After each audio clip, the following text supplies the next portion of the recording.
ஏ மந்திரி, எங்களால வரி பணம் தர முடியாதுப்பா. உங்க அரக்கனை நேருக்கு நேர் சண்டையிட்டு ஜெயிச்சா நாங்க வரி பணம் தாரோம். அப்படி என்று 56 தேச மன்னர்களும் சொன்ன பொழுது மந்திரிக்கு ஒரே பயம். தெரிச்சு அப்படியே வல்லரக்கு கிட்ட ஓட ஓடி வந்துட்டான். அப்படியே மூச்சு வாங்க முடியல. ஏ வல்லரக்கம் அண்ணா, நான் வரி பணம் கேட்டு போனேன். எங்க வரி பணம் தான் தரல. சண்டைக்கு கூப்பிடுவாங்க ஐயா. சொல்ல முன்ன அங்க அடியாத அடிச்சிருவோம் போல. என்ன சரி, உன் வேலை இப்போ முன்ன மாதிரி இல்லையா? உங்க அப்பா ஆட்சி நல்லா இருந்தது, உங்க ஆட்சி சரியில்லைன்னு சொல்லித்தான் அங்க வரி பணம் தரல. என்ன எரிக்கிழம்பு பூத்துச்சு. அப்பா வந்து நீதிமானா இருந்திருக்காரு. அப்படி இல்லையா? என்னனாலும் செய்வான். அதான் வல்லரக்கே. அப்போ சரி மந்திரி, சண்டைக்கு தானே போனோம், படையை திரட்டு போவோம். ஆள்படை இல்ல, ஆயுதப்படை இல்ல, 5-6 மூட்டை படம்னா ஒரு பேட்டரி வச்சிருக்காரு. 32 கிளவி வேணும்.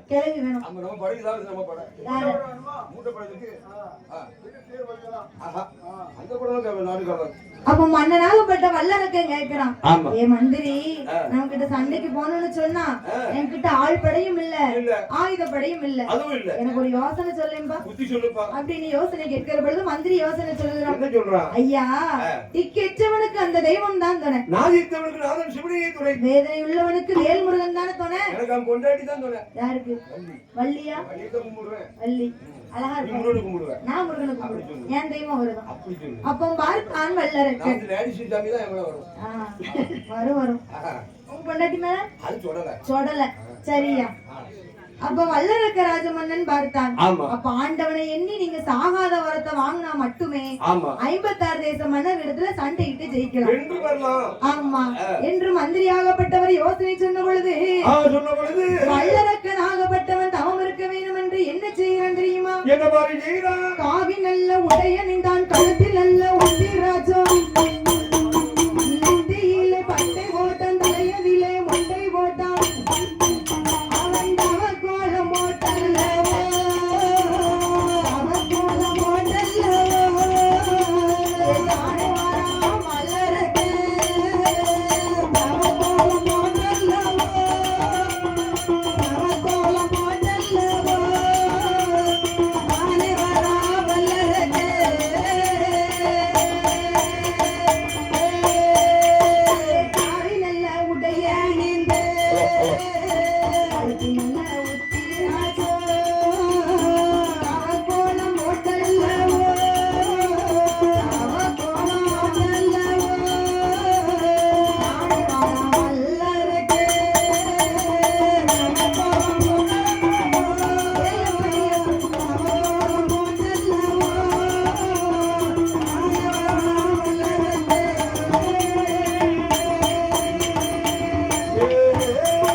அப்ப மன்னனாகப்பட்ட வல்லரக்க ராஜமன்னன் பார்த்தான். அதாவது தவம் இருக்க போனோம்னு சொன்னா என்ன தவக்கோலம் போடணும்யா. என்னம்மா அப்படி பண்றீங்க? தவக்கோலம்னு சொன்னா காவி நல்ல உடை அணிந்தான். இப்படிலாம் பட்டு விட்டுமா போனா தவமா இருக்கும். அது கல்யாண வீட்டுக்கு போனோம்னு சொன்னா பட்டு கட்டி நல்லா பட்டு சேலை கொடுத்து சிங்காரமா போகலாம். செண்டடிச்சு குளிக்காம குளிக்க கூடாது, வேற வாட வரைக்கும். சரி, இப்போ லைன் கட்டி தான் நின்னுட்டு இருக்கான். தொப்பையை பார்த்துட்டு வயக்காட்டுக்கு வேலைக்கு போனா என்ன செய்யணும்? ஒரு அழுக்கு வெட்டி தோல்ல ஒரு மம்பட்டியை போட்டு போவாங்க. அப்ப தவம் இருக்குன்னு சொன்னா தவ கோலம் போடணும் தானே என்று காவி நல்ல உடையணிந்து கழுத்தில் உத்திராட்ச மாலை போட்டான், நெத்தியில போட்டான் திருநீற்று பட்டை, தலையில போட்டான் திருப்பதி மொட்டை. சரி மந்திரி, என் பொண்டாட்டி பிள்ளைல நல்ல முறையில பாத்துக்க. என்ன எப்படி கத்துட்டு போனீங்களோ குடும்பத்தை பெருக்காம இருந்தா சரிதான். உங்களுக்கு வேலை சாப்பிட்டுருக்கோம்ல, அவன் நினைக்கா விட்டு கெண்டிருக்க மாட்டேன். சொக்கார இருக்கானே அவனே 34 பிக்கு 34 ஏ ஆக்கிடுவான். அவன் ஆக்கிடுவான். வல்லரக்க நினைச்சா அவன் அண்ணன் கிட்ட கொடுத்திருக்கலாம்ல. அவன் என்ன நினைக்கான்? அண்ணன் பொண்டாட்டி அரை பொண்டாட்டியா நினைக்கான். தம்பி பொண்டாட்டி தான் பொண்டாட்டிங்க. ஆனா நீங்க அப்படி கிடையாது. அண்ணன் பொண்டாட்டி அம்மா மாதிரி, தம்பி பொண்டாட்டி ஓல்ல மட்டும் தனியா போய் பேசுறேன். தனியா போய் போயிட்டாங்க பேசுங்க. வரிய கூட்டிட்டு அதனாலதான் மந்திரி கிட்ட ஒப்படைச்சிட்டு வல்லரக்க மன்னன் தவம் இருக்க வேணும் என்று அதாவது இந்த கூட்டத்துல போய் தவம் இருக்க முடியுமா? சலச்சலப்பு இருக்க விடாது. இப்பதான் பேசுவான். ஏன்னா ஒரு நாள் வருஷத்துல ஒரு நாள் ஒண்ணு கொடுத்த நேரம் என்ன சொல்லுவா? ஏட்டி மூக்காயி மருமவா மிலிட்டரிக்காரி முன்னாடி பாரு நான் அவைய திருப்பிட்டா. இன்னைக்கு அந்து விட போதோல கடவுளே தாயி அவ பட்டுச்சலை கிட்டிருக்கா பாரு. நான் முத்தம் துடிக்கும் போது அது அந்து விழணும், கண்ணுல கிடைக்கணும். அப்படியேப்பா அந்த சலச்சலப்புல போய் தவம் இருக்க முடியுமா நம்மளால? முடியாது.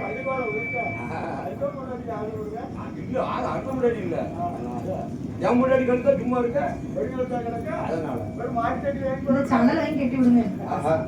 அப்ப தவம் இருக்க வேணும் என்று எங்கே வருகிறான் தெரியுமா? எங்கே வருகிறான்? தவக்கோள்ளம் போட்டல்லவோ தவக்கோள்ளம் போட்டல்லவோ ஆடை வார வல்லரக்கே ஆதரில வாரவாது வாசலல வெட்டுதையா தத்தில வாரபோது உன்னைக்கு ஏறிதையா. அப்ப தவம் இருக்க வேணும் என்று சொல்லி வாசல்ல தான் வாரம் வாசல் நில கட்டுதியா முத்தத்துல வருகிறான் முன்னிலை பிடிக்கிறது.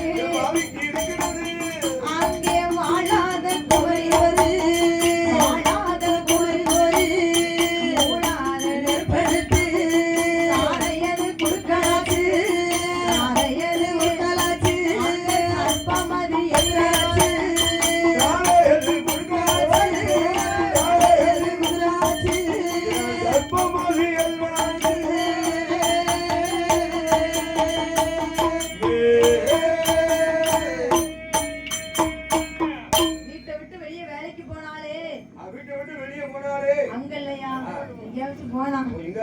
சகனம் பார்த்து போனோம்னு சொல்லுவாங்க. ஆமா வெளிய போனாலே சகனம் பார்க்கணும். அப்போ வல்லரக்க ராஜமன்னன் தவம் இருக்க வேணும் என்று சொல்லி வாசல்ல தான் வந்து நிக்கிறான். வாசல்ல தட்டுது. அட பாவி எங்க வந்து விட்டு விடுங்க ஆளு வந்தா யாருமல கால் தெய்வமா இருக்கும். சரி சரி அதையும் தாண்டி முத்தத்துல வருகிறாயா வாசல் நில தட்டுதா வீட்டுக்குள்ள போய் 2 சொம்பு தண்ணி குடிச்சிட்டு வந்து வரலாம். பவள கண்ணிட்ட போய் தண்ணி போதுமா வாசல் பண்ணி தட்டுது குடிக்கலாம்டா. ஆனா அதெல்லாம் கேட்கல வல்லரக்கே. அதையும் தாண்டி முத்தத்துல வருகிறான் முன்னிறைப்பு இடிக்கிறது. அங்க யார் வாரா? வாழாத குமரி மூடாத நெருப்பு எடுத்துக்கிட்டு வாரா. அப்படி நெருப்பு சகனம் பொல்லாத சகனம்யா. வெளியே போன மனுஷன வீடு திரும்ப வைக்காது. இன்னொருத்தி யார் வாரா? அங்க தலை நிறைச்ச பாட்டி நச்சுன்னு தும்முதான். கிளவியோட தும்மலுக்கு ஏடா முடியும்னு நினைக்கல கெடி முறிவோ வல்லரக்கே. இப்படி கண்ட கண்ட சவுனத்தை எல்லாம் காலால தள்ளி விட்டு தவம் இருக்கணும்னு சொல்லி எங்க வருகிறான்? 7 மலை கடந்து இமயகிரி பர்வதத்திலே வந்தான். கடைசி ஓரம். ஏன்னா அங்கதான் ஆள் அரவமே எல்லாருக்கும் இருக்காது. அவர்கள்னா தனித்திருக்க வேண்டும், முடித்திருக்க வேண்டும், பசித்திருக்க வேண்டும். பசித்திருக்க வேண்டும். 3 கடைபிடிக்கணும். 3 கடைபிடிச்சாதான் தவம் இருக்க முடியும். அப்பதான் மூக்கண்ண வருவான். முக்கண்ணன்யா. அப்ப 7 மலை கடந்து இமயகிரி பர்வதத்திலே வந்து அங்கே வந்து வல்லரக்க ராஜமன்னன் என்ன செய்யறான் தெரியுமா? என்னம்மா செய்யறான்? சாந்து கொண்டு தர்றேன் மெழுகி சாந்து கொண்டு தர்றேன் மெழுகி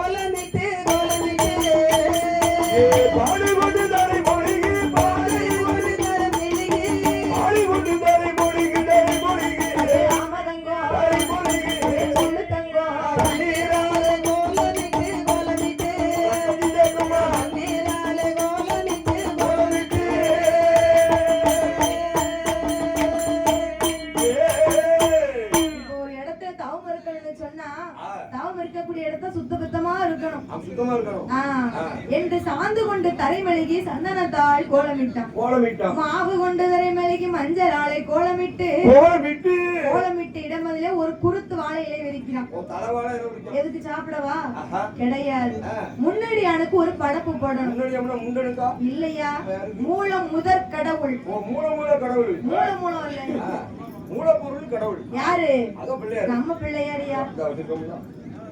அவருக்கு ஒரு படப்பு போட்டாலும் தொட்டதும் தொடங்கும், தோட்டம் வச்சாலும் காய்க்கும் காய்க்கும் என்ற அந்த குருத்து வாழை இலைமேலே நான் போன ஞாயிற்றுக்கிழமை 34ஆம் தேதி சரி கடாய் வெட்டி 34ஆம் தேதி எந்த மாசத்துல இருந்து? எங்க ஊர்ல உண்டு.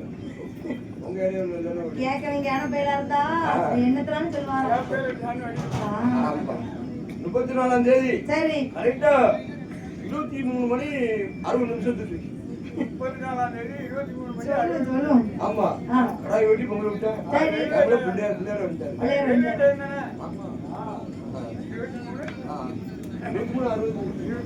அந்த குருத்து வாழை இலையை காணி பிள்ளையாரையும் பிடித்து வைத்து ஆமா. தேங்காய் பழம் தெச்சனை நரநாளி நரமரக்கா வெத்தலை பாக்கி எல்லாம் வச்சு கற்பூரத்தை கொளுத்துகிறான் கடவுள் சிவனா அவரை வணங்கிக் கொண்டு ஆண்டவனை வணங்கிக் கொண்டு வல்லரா கணக்கும் எப்படி தவங்களுக்கு எப்படிமா தவமது இருக்கிறார். அரணை நல்ல அரணை என்று அந்த வசு செய்து வாரான்.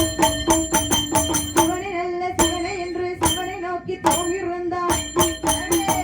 மலவானை நோக்கி அல்லோ மலவானை நோக்கி அல்லோ பாரதம் செய்து வாரான். பகவானை நோக்கி அல்லோ, பகவானை நோக்கி அல்லோ, பாரதம் செய்துவாரா.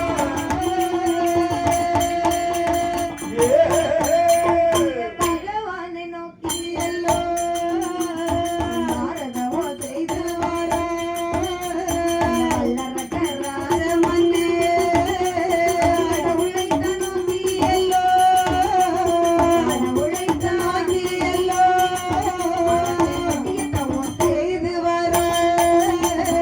கடவுளை நோக்கி அல்லோ, கடவுளாத நோக்கி அல்லோ அழகே கடியதம் செய்துவாரா.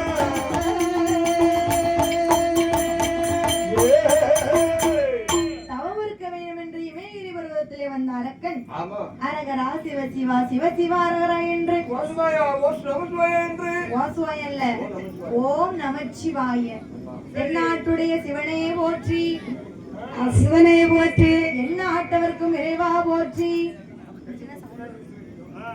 ஓம் ஓம் நமச்சிவாய ஓம் நமச்சிவாய என்று சொல்லி சரி ஆண்டவனாகப்பட்ட சிவபெருமானுடைய நாமத்தையே உச்சரித்துக் கொண்டு உச்சரித்து வருகிறார். அப்படி ஒரு வருடம் 2 வருடமா என்ன கிடையாதுயா. சரி 12 வருஷம் 12 வருஷம் அந்த இமயகிரி பருவத்துல ஒரே இடத்துல ஒரே சிந்தனை ஒரே ஞாபகம். ஆமா யாரு மேல? யாரு மேல? பக்கத்து வீட்டுக்காரி மேலயா? இல்ல இல்ல பகவான் மேலம்மா. சரி சரி அப்படி 12 வருடமாக பகவானை இனி தவம் இருக்க தவமது இருக்க தவநிலை முத்தி போய் முத்தி ஆயிட்டு. பக்தி முத்தியாயி போச்சியா. ஆமா. 12 வருஷமா தவம் இருந்தான் அல்லவா. ஆமா. அப்படி தவநிலை முத்தி போய் கைலாச மலையே கிடுகிடுகிடுன்னு ஆடுது. ஏப்பா ஆடாத கையில பார்வதியம்மா பதறி போயிட்டான். ஆண்டவா தெய்வமே, ஒரு நாள் இல்லாத திருக்கோலமா இந்த கைலாச மலை ஏன் இப்படி ஆடுது? என்ன சுவாமி ஆடிக்கிட்டு இருக்கு? அப்ப பகவான் சொல்லுகிறாரு என்ன? ஏ பார்வதி எம்மா எம்மா என்னடி அம்மா பார்வதி சொல்லுமா. என்னை நோக்கி பூலகத்துல ஒரு மானிடவன் தவம் இருக்கிறான். ஆமா. அவன் தவநிலை முத்தி போயிடாம இந்த கைலாசம் ஆடுது. அவன் தவம் தான் இந்த வருடம் வந்துட்டு இருக்கு. அப்ப பார்வதி பார்த்தா உங்களை எண்ணி தவம் இருந்து கைலாசமே ஆடுதுன்னு சொன்னா கல்லா மனசு கருங்களே எல்லளவும் கருங்கல்ல இல்ல கருங்களே எல்லளவும் அப்படின்னு சொல்லுறான். 12 வருஷமா தவம் இருக்கிறானே இப்பவே நான் அவனை பார்க்கணும் அப்படி என்று பார்வதி அம்மா சொல்ல பார்வதியுடைய வார்த்தை கேட்ட ஆண்டவனாகப்பட்ட சிவபெருமா அவனுக்கு ஏவல் வேலை செய்பவர் யாரு? நந்தி. வாசலுக்கு காவலாக இருக்கிறாரே நந்தி. எந்திப்பா நந்தி வந்து காளைங்கன்னு வெண்ணியும் சிவனுக்கு முன்னோடி இருந்தது யாரு? எந்த கோயிலும் சிவன் கோயிலும் இருக்கும். முன்னாடி சொல்லுங்க.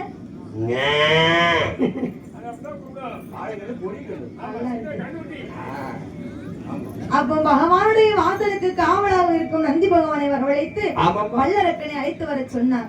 அப்ப நந்தி பகவானும் வல்லரக்கனை அழைச்சிட்டு வந்து வந்தாச்சு. ஏ அப்பா வல்லரக்கா, நீ 12 வருஷமா தவம் இருந்தல்ல, அதோ இருக்காரு பாரு, அவர்தான் ஆண்டவன். அப்பா வல்லரக்கன் பார்க்கான் ஆ. பண்டாரம் பரதேசியா இருக்காரையா. உச்சச்சடையாண்டியா இருக்கானே. பக்கத்துல இருக்காளே பார்வதி. இது எனக்கு 14 லோகத்துக்கும் படி அளக்கம்னு சொல்லுதீரே. ஆ. இவரா சிவனு? இவர்தான் சிவனு. அடடா முன்னக்கண்ணா எனக்கு ரொம்ப முடியல. சரி வரட்டும். சரி. ஆ. ஆனா அவனுக்கு கண்ணு பகவான் மேல போல. ஆஹா. பச்சை கிளியாட்டம் இருக்காளே. இந்த அம்மா இருக்காங்களே. அண்டங்காக்கா கையில ஆலம்பழத்தை கொடுத்த கதையா இருக்குல்ல ஐயா. ஐயையோ, இந்த பார்வதிக்கு இந்த பகவானா புருஷன் ஆ. இது எனக்கு வேண்டவே வேண்டாம். தேவையில்லை. எப்படியாவது ஆண்டவன் கிட்ட வரத்தை வாங்கிக்கிட்டு ஆ. ஆண்டவரை நான் அழிக்கணும் சோழியை பெருக்கணும். இப்படி நினைக்கலாமா ஒரு மனுஷன்? அதான் சொல்லிருக்கான் பாத்துக்கோ. என்ன? ஆசைக்கு தாசாரு விலைக்கு சரி. கிரவங்கள போய் ஊர் மாட்ட மேய்க்க இருக்கு. ஊர் மாட்டு மேய்க்க ஆசைப்படலாம். ஆசைப்படலாம், ஒரு அளவோட இருக்கணும். வேற ஆசை பெருநஷ்டம். 20க்கும் ஆசைதான், ஆ. 70க்கும் ஆசைதான். 20 பாத்துக்கோ ஆ, அப்படிங்கு. ஆ, 60 பாத்துக்கோ சரி. அப்படிங்கு. என்னது என்னது யுகம் கலி யுகம். யாரையோ பொதுப்படையில. பொதுவா ஆ. அப்ப மாறி. ஆமா. ஆ. சரி. ஆ. அப்ப ஆண்டவனாகப்பட்ட சிவபெருமானை எரிக்க வேண்டும் என்று நினைக்கிறான். ஓஹோ. அப்ப வல்லரக்கு என்ன நினைச்சான்? என்னம்மா? ஆண்டவன் எரிச்ச அந்த கைலாசம் எனக்கு தானே. நமக்கு தானே. கைலாச சொந்தமான பார்வதி என்ன வந்து அத்தான்னு கூப்பிடுவா. கூப்பிடுவா. மூத்த பிள்ளை வேல்முருகன், மூத்த பிள்ளை பிள்ளையார் வருவாரு. சரி. இளைய பிள்ளை வேல்முருகன் ஆ. என் வலது தொடையில வச்சேன்னு சொன்னா அப்பா அம்மா. ஆ, சோப்பு போடுற அப்பான்னு சொல்லும் போது ஆ, எனக்கு எப்படி இருக்கும்? எப்படி இருக்கும்? நினைப்ப பாரு. அது அப்பான்னு சொன்னா வள்ளியின் தெய்வானே என்ன வந்து மாமான்னு கூப்பிடுவாரு. மாமா மாமா மாமான்னு சொல்லுவா. சண்டாளம் ஏமாறி போவேன். மாமான்னா ஏமாமே. சித்திரை மாதம் வெளியே அந்த தலையில செதறி இல்ல. சரி. எப்படி கேட்காம வாங்க. 12 வருஷமா தவம் இருந்து இப்படிப்பட்ட நீடிக்கிறான். ஆமா. அப்ப ஆண்டவனாகப்பட்ட சிவபெருமான் முன்னாலே வந்து முன்னாலே வந்து என்ன செய்யறான் தெரியுமா? என்ன பண்றாரு? 3 தரம் சுத்தி வந்து முக்கண்ணனை நமஸ்கரித்தான். 4 தரம் சுத்தி வந்து நாதனை தான் நமஸ்கரித்தான். 5 தரம் சுத்தி வந்து ஆண்டவனை நமஸ்கரித்தான். அஞ்சலே சுத்தி வந்து சுத்தி வந்து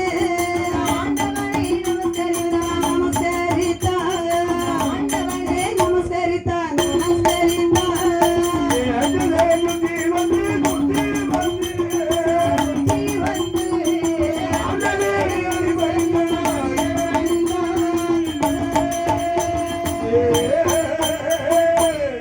அப்ப ஆண்டவனுக்கு முன்னால போய் நிக்கான். ஆமா. ஏன்னா வரத்தை வாங்குனதையும் வணங்கிதான் நிக்கணும். பல குட்டியா நிக்கணும். காரியம் பெருசா வீரியம் பெருசா. காரியம் தான் பெருசு. காரியத்துக்காக கால்ல கூட விழலாம் தப்பே இல்ல. காரியம் முடியல கழுதைய கூட கால பிடிக்கணும். கழுதைய கூட கால பிடிக்கணும். காரியம் முடியுங்களா? காலை வாரி விட்டு ஓடிடுவோம். அதுல மோதாம நினைக்காத. சரி. என்னை பாரு யோகம் வரும் இருக்கு. உங்களை பார்த்தா ஞாபகம் வருமா? நான் 3 பொட்டை கழுதை 4 ஆண் கழுதை விட்டுருக்கேன் வீட்டுல. கழுத மேய்க்க. ஆமா. சரி. யாருமே உண்டு. இந்த சீசன் முடிஞ்ச உடனே சரி. என் கொழுதியா 55 வயசு ஆச்சு. சரி. அவனை ஒண்ணா கூட்டு போவேன். சரி. தெருவா பாத்துக்கோ. என்ன? அவன் போடுவா. எப்படி? கழுதப்பால் கழுதப்பால் கழுதப்பால். சரி. மஞ்ச காமலை வரட்டு காமலை. ஆ. சின்ன பிள்ளைகளுக்கு மலம் மலம் தலைமை கழிஞ்சதுக்கு ஒரு சங்கு 100 ரூபா. 100 ரூபா. ஆமா. கோடீஸ்வரன் ஆயிரலாம் கழுதப்பால் இருக்காளே. ஆஹா. அதுவும் இதுல சீசன் இல்லாத நேரம் அங்க போய் பழச்சுக்கிட்டு தேரலாம். பல்லு கழிச்சது இந்த போய் தான் பல்லு போச்சு. ஓ பல்லு ஆஹா. பல்லு போன காலத்துல சொல்லும் போயிருச்சு வரும். அது நிறுத்தி. அதே ஒரு புதுக்கல்லையில பிடிச்சிருந்தாரு. பால் கேட்கும்போது அடிச்சிட்டு. மானங்கிட்ட கிடந்தாலும் கோவரிக்கிறதா. ஒரு போடு போட்டு பார்த்துக்கோ. சரி. மேலையும் போச்சு கீழையும் போச்சு. கீழையும் போச்சு. என்ன கிடந்தா பல்லு. பல்லு. அப்ப ஆண்டவன் சிவபெருமான் முன்னாடி வல்லரக்கை வணங்கி நிற்கிறான். ஆமா. ஆண்டவன் பார்த்தாரு. அப்பா வல்லரக்கா, சுவாமி. நீ என்னை நோக்கி 12 வருஷம் தவம் இருந்தியடா. ஆமா. உன் தவத்துக்கு நான் மெச்சி போயிட்டேன். உன்னை மாதிரி தவ நாட்டுல யாருமே இருந்தது இல்லப்பா. நீ இப்போ என்ன வரம் கேட்டாலும் நான் உனக்கு தாரேன். ரெடியா இருக்கேன். அப்ப ஆனா வல்லரக்கனுக்கு நம்பிக்கை இல்ல. ஆமா. 12 வருஷமா தவம் இருந்து தாரேன்னு சொல்லி ஏமாத்தி விட்டாருன்னா 12,000 வருஷம் தான் ஆள் அனுப்பி மேல கூட்டு வந்தாரு. அதுக்கடுத்து 12 வருஷம் தவம் இருந்து தரலன்னு சொன்னா நம்ம ஏமாந்து போயிருவோம் இல்லையா? கேசா போட முடியும். அதனால எனக்கு ஒரு சத்தியம் வேணும். ஆமா. யார் மேல? மேக்குடி இருக்கார பிள்ளையார் மேல வேணுமா? அது வேண்டாம். வேலம்மா மருமக மேல வேணுமா? அதுக்கு அவளையே வடிக்க சொல்லு. உங்க மனைவி பார்வதி மேல வேணுங்க. முன்ன உண்ட மேல வேண்டாம்பா. கோக்காரன் டுப்ளர்களே படிகாரி எதுக்கு பாலிக்கு படி வாங்கினாதான் விடுவா பிறகு. வேண்டாம். யாரு மேல கேட்கான்? பார்வதி மேல கேக்குறான். ஓ கேக்குறான். போய் பார்வதி அம்மா மேலேயே போய் கை வச்சுட்டான்யா. ஆண்டவா, நான் என்ன வரம் கேட்டாலும் எனக்கு தாரேன்னு சொல்லி பார்வதி மேல சத்தியம் பண்ணாதான் என் வரத்தை சொல்லு அப்படிங்கிற. சரிப்பா, உனக்கு சத்தியம் பண்ணி தாரேன் என்று ஆண்டவனாகப்பட்ட சிவபெருமான் அன்னை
என் மேல ஒரு சத்தியம். என் பக்கத்துல இருக்காளே பார்வதி, மகேஸ்வரி, ஆமல கோவதி, அவன் மேல ஒரு சத்தியம்பா. இப்போ வரத்த சொல்ல ஆண்டவா, கடுகை விட சிறிய வரும். கடுகை விட சிறிய வரும். கரைக்கண்டரே வேணுங்க. ஆண்டவனுக்கு கடுகையும் சிறிய வரும் புரியல. மிளகை விட சிறிய வரும். சீரகத்தை விட சிறிய வரும். அதுவும் தெரியலையே அப்படின்னு கேட்கான். எப்பா கடுகு மிளகோ சீரகம் கேக்கிய மளிகை கடை வேணுமா, வச்சு தரட்டுமா? இல்ல ஆண்டவா, எனக்கு கடுகை விட சிறிய வரம் வேணுங்க. கேட்கான். அப்படி சிறிய வரம்னு சொன்னா என்ன வரும்? ஆண்டவா, என்னுடைய ஆள்காட்டி விரலை எடுத்து என் தலைய 3 விரலை சுத்தி யாரு சிரசுல நீட்டினாலும் சிரசு சுக்கு நூறா நெருங்கணும். 12 வருஷம் அவங்க இருந்தாங்க. ஒரு 2 பொண்டாட்டி கூட கேட்டிருக்கலாம், 4 பிள்ளை குட்டி கேட்டிருக்கலாம், இல்ல சொத்து சோகமாவது கேட்டிருக்கலாம். ஆனா அவன் எதுக்காக வரத்தவங்க வந்தான்? 56 தேசம் மன்னர்களும் சண்டைக்கு கூப்பிட்டாங்களா? அவங்கிட்ட சண்டைக்கு போகணும்னு சொன்னா ஒத்தையா போக முடியாது. இங்க இருந்து நீட்ட எல்லாரும் பொட்டுன்னு போகணும். அதனால ஆள்காட்டி விரலை எடுத்து தலைய 3 விரலை சுத்தி யார் சிரசுல தொட்டாலும் சொக்குனூரான்னு ஒருங்கணும். கேக்குறான். கொடுக்கலாமா? கொடுக்க மாட்டாரு. வாசி யோசி செய்கின்றான். எப்படி? வடக்குல ஒருத்தன் வந்து ஒரு பெட்டிஷன் கொடுப்பான். சரி. ஒரு முடிவு எடுக்கக்கூடாது. வாசி யோசி அதுக்கு முடிவு எடுக்கணும். ஆமா. நீங்க எடுத்தீங்களா? சொல்லி பாப்போம். சரி. கேட்டா கேட்பான். புள்ளாத முருகனுக்கு இத்தனை புத்தி போதித்தாலும் நல்லா இருக்குள்ள கூட வராது. ஐயா.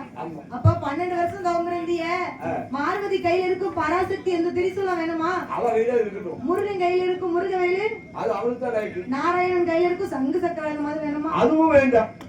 ஆண்டவா, நான் கேட்ட வர ஏதோ அதை மட்டும் நாங்க சொன்ன மாதிரி கேட்கணும். ஏன்னா ஆண்டவனால கொடுக்காம இருக்க முடியாது. ஏன்? சொன்னபடி சத்தியம் பண்ணி கொடுத்துட்டாருலையா, அதனால கொடுக்காம இருக்க முடியாது. சரி என்று ஆண்டவனாகப்பட்ட சிவபெருமான் வல்லரக்கன் கேட்ட வரத்தை எப்படி வாயால சொல்லி கொடுக்கிறார் தெரியுமா? சுவாமி எப்படி கொடுக்கிறாரு? தந்தேன் நட்டா தந்தேன் நட்டா நீ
வேண்டாம்னு சொல்ல முடியாது. ஏன்னா சத்தியம் பண்ணி கொடுத்திருக்காரு.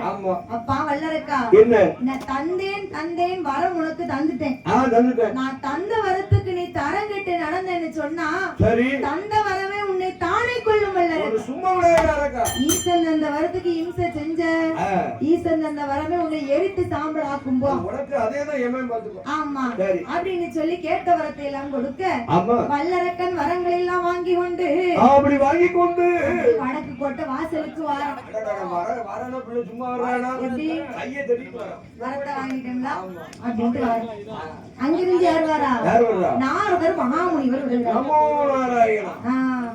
இப்போ உங்களுக்கு இந்த நாளைக்கு என்ன வேலை? படம் அடிக்கணும்.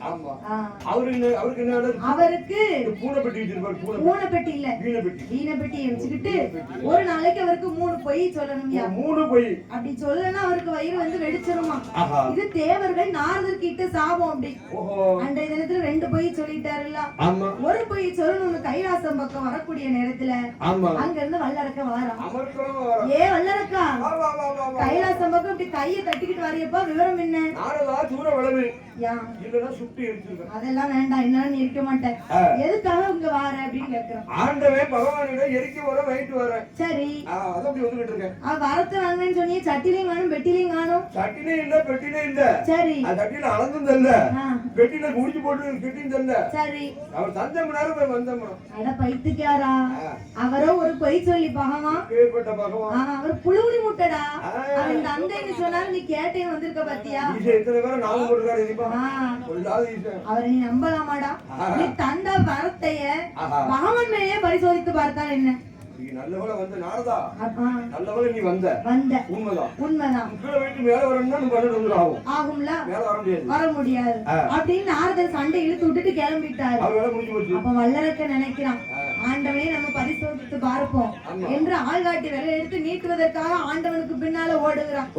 பார்த்தார் ஆண்டவன், உள்ளங்கையில உப்பு வச்சாலும் ஊழிய தலைமுறைக்கும் நினைக்கணும் இருக்கான். இங்க விக்க விக்க கொடுத்தாலும் கக்க கக்க அடிச்சுட்டு போறான். ஆண்டவன் கிட்டே வரத்தை வாங்கிட்டு ஆண்டவனே இருக்கணும்னு வராமியா. அப்போ அரக்கனுக்கு பயந்து ஆண்டவன் கைலாசத்தை விட்டு எழுந்து ஓடுகிறாரு.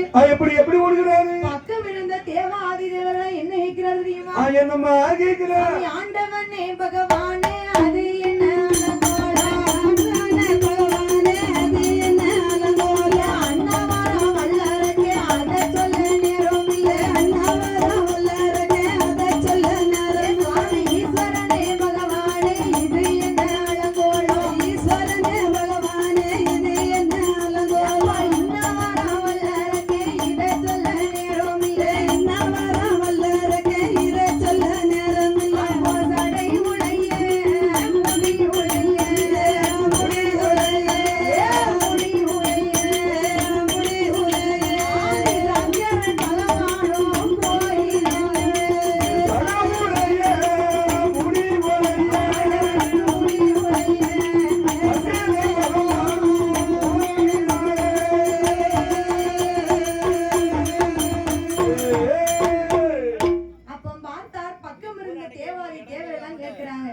ஆண்டவா கைலாசத்தை விட்டு இப்படி அலங்கோலமா எந்திரிச்சு ஓடுதீங்களே என்ன?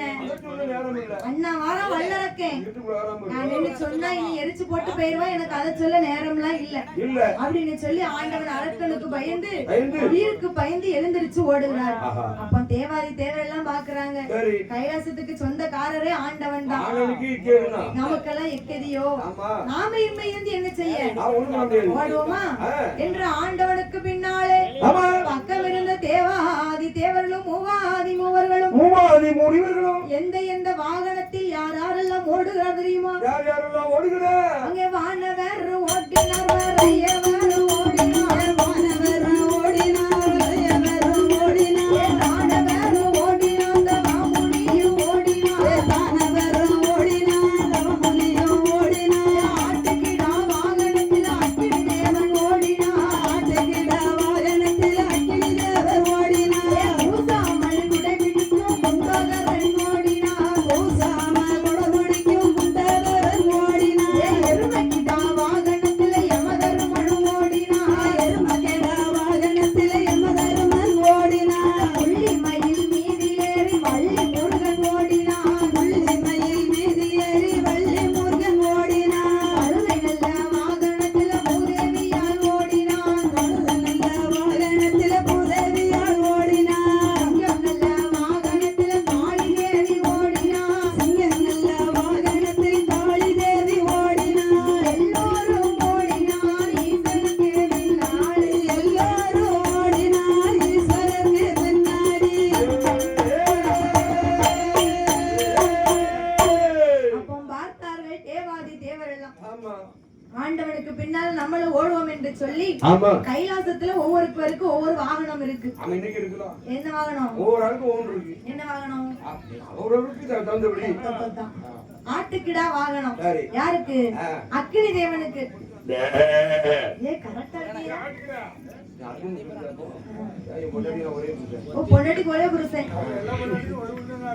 நம்ம வந்தோம்ல காரு, அதுக்கு ஜெப்பினி உண்டு. ஜெப்பினி உண்டு. வீட்டுல ஆட்டோ இருக்கும்ல, ஆமா, அதுக்கு ஜெப்பினி உண்டு. ஆனா உங்க பொண்டாட்டிக்கு அந்த முண்டக்கடன் கூட ஜெப்பினி உண்டு. யாருக்கு? அங்க வீட்டுல. நமக்கு அப்படி கிடையாது. ஒண்ணுக்கு ஒண்ணுதான். ஒண்ணுக்கு ஒண்ணுதான். அப்பப்போ மாறும். மாறுமா? ஆ. சரி, மாறிட்டு போகுது. சரியா? சரி. ஆண்டவன் கொடுத்த வரம் அப்படின்னு நினைச்சுக்க வேண்டியதுதான். ஆமா. ஆட்டுக்கிடா வாகனத்துல அக்கினி தேவன் ஓடுகிறார். எருமை கிடா வாகனம் ஆமா. எப்படி போகும்? எருமை கிடா வாகனத்துல யமதர்மன் ஓடுறாரு. முடியாம கழுதை முக்குது. புள்ளி மயில் மீது ஏறி வள்ளி முருகன் ஓடுறாரு. ஓஹோ, வள்ளி முருகன் ஓடுனாரே. ஆ. வள்ளி எங்க வச்சாரு, தெய்வனை எங்க வச்சாரு? வள்ளி முன்னாடி வச்சுக்கிட்டாரு, ஓஹோ. தெய்வானை ஓஹோ, பின்னாடி பின்னாடி ஒரே பைக்கில் போகும்போது அப்படிதான் போகும். எங்க கேட்டா வள்ளி வந்து யாரோ வச்சாரு. வயசாகி போச்சு. இதே பைக்லனா ஒருத்தி முன்னாடி ஒருத்தி பின்னாடி வச்சுக்கலாம். ஆமா. மயில் எப்படி வைப்பாரு? வச்சிருவாருல. அவர் தானே தெய்வம். நீ வைக்க முடியுமா, நான் வைக்க முடியுமா? நானும் வைக்க முடியாது. புள்ளி மயில் மீதிலே